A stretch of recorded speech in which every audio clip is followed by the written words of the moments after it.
தாய் கொடுத்த தாய்ப்பாலுக்கு வணக்கம், என் தாய்க்கே தமிழ் கொடுத்த தமிழ் பாலுக்கு வணக்கம். மயங்கிய அப்படிங்கறத எப்படி பிரிக்காங்கன்னா, மயங்கு கூட்டல் இ பிராக்கெட்ல இன் கூட்டல் இ கூட்டல் அ. இப்போ வருஷப்படுத்துறாங்க எப்படின்னா, மயங்கு அப்படிங்கிறது விகுதி, இ அப்படிங்கிறது இறந்த கால இடைநிலை, இன் அப்படிங்கிறது புணர்ந்து கெட்டது, இ இ அப்படிங்கிறது உடன்படுமை, அ அப்படி பெயரச்ச விகுதி. இதெல்லாம் எங்க இருக்குன்னு தெரியல, எப்படி வந்துச்சுன்னு தெரியல. வர வேண்டியது இங்க பிரிச்சு எதெல்லாம் எழுதுறோமோ அதெல்லாம் வர வேண்டியது, இந்த இதெல்லாம் வர வேண்டியது இங்கதான் வரணும். இங்க உள்ளது எதுவுமே இங்க வரல, பகுதி மட்டும்தான் வந்திருக்கு, வேற எதுவுமே இங்க உள்ளது எதுவுமே அங்க வரல. ஈ அப்படிங்கிறது இறந்த கால இடைநிலை, ஈங்கிறது உயிரெழுத்தா மெய்யெழுத்தா? அப்படித்தானே படிச்சிருக்கோம். ஈ அப்படின்னா அப்படின்னு தானே படிச்சிருக்கோம். இப்ப ஈ இறந்த கால இடைநிலைன்னா, இவன் இடைநிலைன்னா அப்படி கிடையாது. இந்த ரங்கராஜ் ருதுராஜ் அப்படின்னு இருக்கா. இப்போ இப்போ அதுல ஆ போட்டீங்கன்னா அரங்க அப்படின்னு வந்துடும், அதுல வி போட்டீங்கன்னா விருது அப்படின்னு வந்துடும். இப்படி ஒரு சொல்லு இருக்கா. இந்த சொல்லுல இருந்து அப்படி முக்காவாசி எடுக்கும்போது ஒரு பெயர் சொல் வந்துட்டுனா அந்த பெயர் சொல்லுதான் இடைநிலை.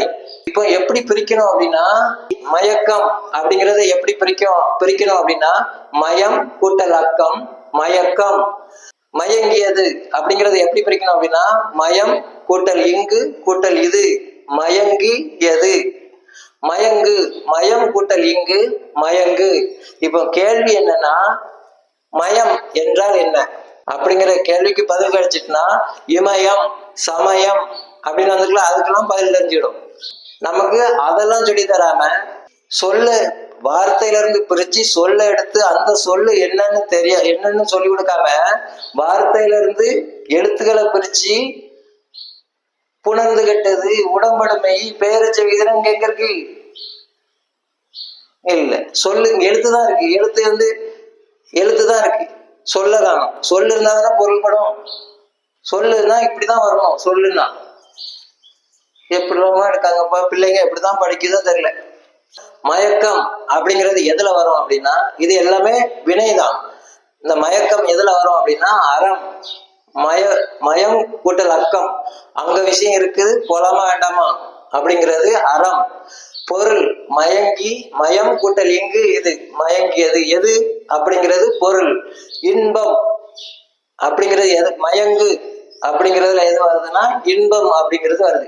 மயம் கூட்டல் இங்கு இன்பம், மயங்கு இன்பம். எதனால மயங்க முடியும்? இன்பத்தினாலதான் மயங்க முடியும், அதனால இன்பம். வினைதான். பொருள்ல வந்துட்டா இமயம், மயம் என்றால் என்ன அப்படிங்கிறது தெரியாது. அப்போ இதுக்கு பிரிச்சு எழுதி என்ன செய்ய?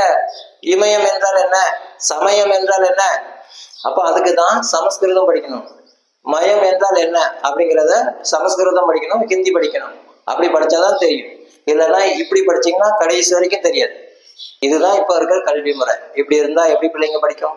தர்மத்தின் வாழ்வுதனை சூது கவும் பின் இறுதியில் தர்மமே வெல்லும். ஜெய்ஹிந்த்.